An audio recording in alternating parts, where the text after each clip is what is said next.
Today I am going to show you how to install your Kwikset Powerbolt 240 electronic deadbolt. This is one of the easier smart locks that you will install. On a scale of 1 to 10, 10 being the hardest, I would rank this a 3. This is really simple and to the point. Kwikset really caters to the homeowner and the DIY handyman, so they really make this as easy to put together as possible. Not a lot of moving parts, not a lot of pieces. They keep it as simple as they can. So props to Kwikset. It really shows you that they pay attention to their customer. They're not giving you 500 pieces to put together. So respect to Kwikset there. So the only tool that you need to put this together is a Phillips head screwdriver. So step number 1, we're going to take our latch. So come to your door and take your latch, and we will have to find our back set. Now, the back set is measured from the edge of your door to the center of this hole here. So if you were to put in your latch and it's sticking out too far, we'll have to shorten it. If you put it in and it's too short, we'll have to extend it. Really easy process here. We will hold our latch where it says up right here, and all we're going to do is twist the faceplate. So to extend, to shorten, extend, shorten. All we're doing is just twisting this faceplate while holding pressure here. And you can see that it follows this track here to extend and shorten. Really, really easy. No extra tools involved. So once you have found your back set, we will come around and we will slide this into our door. Just like that. Now, do not put these screws in right away. I like to leave them out while I do the installation process, simply because if you tighten this one down more than this one, your latch may sit ever so slightly, slanted, and it might cause you a little bit of a pain to install the rest of this lock, as your lock might only want to sit, it won't want to sit flush against your door. So just as a pro tip, I would wait on installing these until the end, just to give you some wiggle room.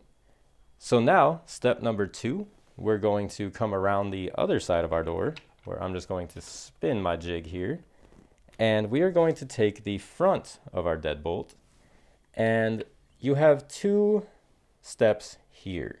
You have your wire and you have your tailpiece.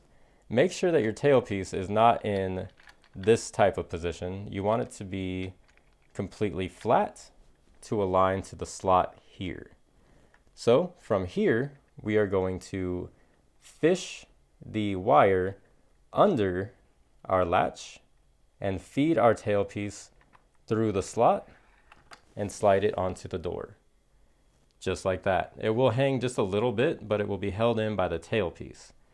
From here, what you want to do is keep this lock as straight as possible and keep pressure with your finger as you come around the other side of your door. And what we're going to do is take our back plate, step number 3. With this, the side that says top will be facing you, and the side that says top will be on the top. What we're going to do is feed this wire here through the hole and then slide it down into that little slot there, and then feed this over the tail just like this. So from here, we want to double check the other side of our door, and we want to make sure that this is still flush and flat to the door. And we're going to come back around and make sure that we align this as straight as we can. And we are going to take our long screw here and feed it through, and you want to feed it through this plate, through the latch into the face of the lock. And then you can give a little tug after you give it a couple little screws here, and it's not coming out, so we know we've caught it. We'll do the same on the other side. We want to feed this through, and we want to fish it, and it seems like it's in. So what we're going to do is we're not going to tighten these all the way, but we're going to kind of just before snug, I would say. You don't want to make this crazy tight. And while we're doing this, I will say, if you've watched my channel before, I do not use drills for this process.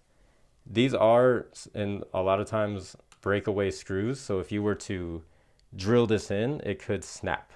So there is that. There is also, if you go too tight on a lock, you could protrude the screw through the face, and you never want to do that. And you'll push kind of the cover outward, and then you'll have this little bump on the front of the lock. It's a lock, you know, so you don't have to go crazy at this point. You know, this is the installation. You don't want to squeeze this on your door. You want to give your door room to breathe. So don't try and just, you know, squeeze this thing on as tight as possible. So from here, we're just before snug. So now we will snug them up one at a time. We want to try to go evenly just to make sure that they are tight. So just like that. You don't want to go crazy. So then we'll flip our door around again, and we want to see if it's straight. So as we can see, it's leaning just a little bit for my liking. So what I'm going to do is just come around for a moment.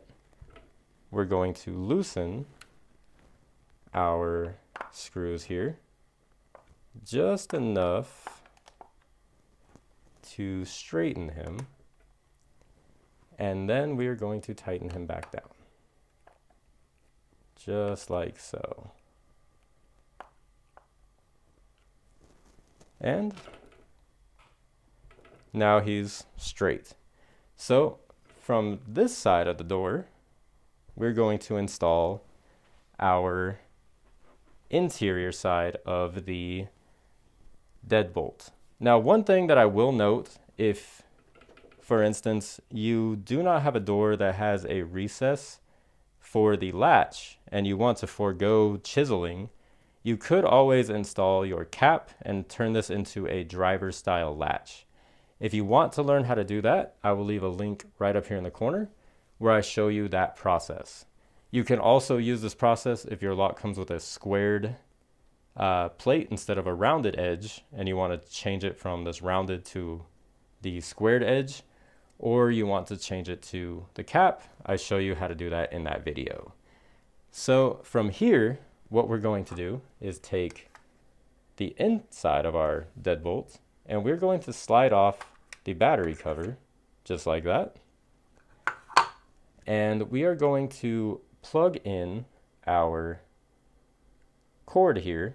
Now, if we look, our prongs are set, if it will focus, but our prongs are set on the high side. So make sure when we're looking at this, we have our holes here on the top, and we're going to plug this in just like so.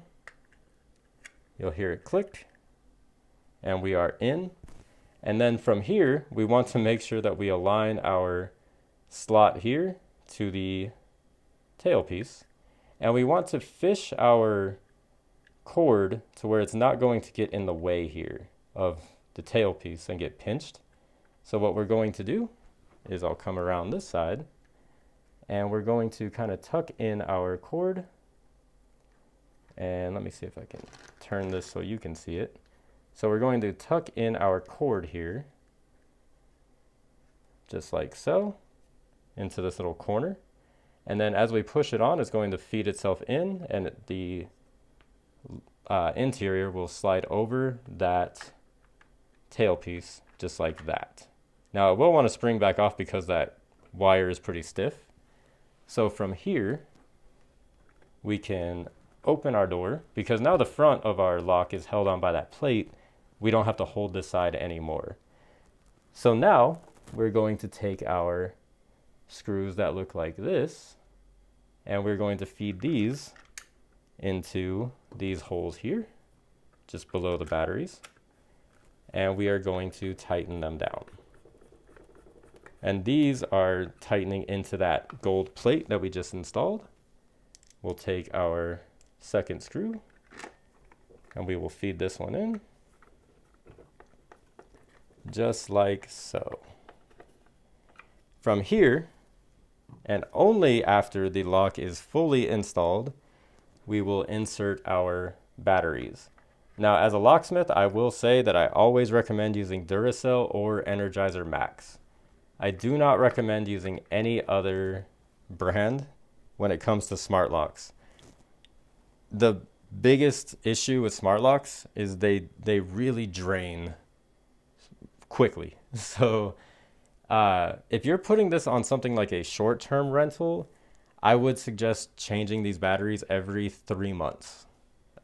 These smart locks, really any smart lock, is built and created and engineered for your single family residence. So parents going to work, coming home, kids going to school, coming home, you're really using the lock, 10 to 12 times a day on average, where with a short-term rental, you could have people coming in and out 20, 30 times a day. And you don't realize it, but when these doors get open and closed and they auto lock, it just drains these batteries. And in a lock like this, where you have a series, all it takes is this battery to start draining. These three will be okay, so your app might say, oh, the lock's fine, and then 30 minutes from now, you're locked out. And you're like, well, my lock didn't tell me. That's the one thing about these locks with a series, really most of your smart locks. So just a little side note there. But we will install the final battery here, and we will complete our install with the cover. And that is how you install your Kwikset Powerbolt 240 electronic deadbolt. If you follow to the next video, I will show you how to program this lock.